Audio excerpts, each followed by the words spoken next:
Good evening. Welcome to Moose Preparedness. I'm Moose. How are y'all doing today? Today is a very special day.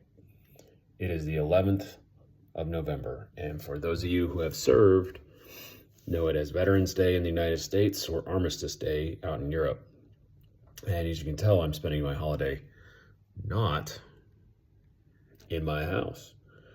So sometimes being a vet means you have to go places at certain places and times that you may or may not like, because bad guys don't always just show up at your house for you to kill them, right? Sometimes you gotta go find them. But I just wanted to say happy Veterans Day out there to all those folks who served. I'd love to hear in the comments below if you did serve or if you had family members who served, where they served, what time periods, ranks, because it's a community where once you're in it, you're kind of in it for life. And then I also wanted to share just a little bit. So, sorry, I've been up for a better part of 2 days now. I was traveling through London Heathrow, which if you have never had the opportunity of going through London Heathrow, it's a ginormous airport. Super packed, way more people than I like.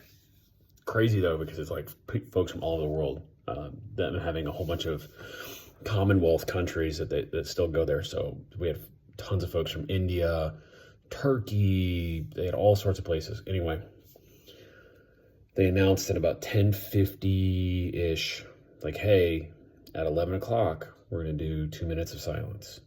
And I'm thinking, good luck. Good luck getting all these people to be quiet. And at 10:58, they played loud trumpets and started reciting the poem Philander's Field. And if you haven't had the opportunity to go look that particular poem up, I'd highly recommend reading it. It gets a little emotional for me because it's kind of one of the things that we always talk about. If we have somebody who's passed away, you'll see a lot of vets will say, till Valhalla or whatever, but there's a lot of folks who still reference Philander's Field, and it comes out of World War I. But they started playing the trumpet or the bugle blasts, and it was a beautiful song. And then it hit 11 o'clock, and I will be damned if the thousands of people that were there, I mean, we're talking thousands, it went quiet. Now, there were still people walking, but a lot of people stopped, and they took off their hats. Some of them stood. I stood, took off my hat because it's not really my culture. I didn't know what to do, so I just wanted to be respectful. There's one or two folks who were definitely not of Western European descent that weren't tracking what was going on, but they were quickly corrected by the folks that were. You could have heard a pencil drop. I won't say a pin because lots of people, but a pencil dropping. It was that quiet.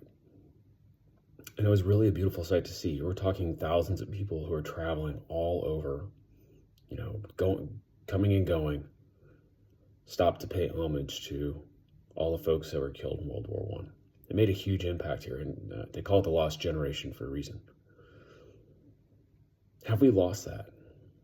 In the United States, have we lost that? I mean, right now, we kind of make a joke of it in some of the veteran community where we talk about how we're going to go to Applebee's because that's where you get the free lunch. And then you go to Toby Keith's burger place in Oklahoma. You get a free burger there. I don't know if that's all year round or just during Veterans Day. But have we lost that? Where we sit back, take that time. A lot of people get Veterans Day and Memorial Day confused.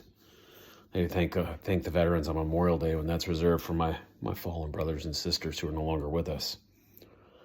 But it's an incredible community to be a part of. And I guess it was just really touching to me. And I wanted to make sure I shared that message with you because it meant a lot seeing thousands of people didn't know each other, may not have even had relatives who fought in it, may not know anybody, may never have even considered it, all stopped just so that way they could pay homage to the folks who died. And I think that's fantastic. Anyway, enough for now because I probably need to get some sleep. Happy Veterans Day to you all. Stay safe out here.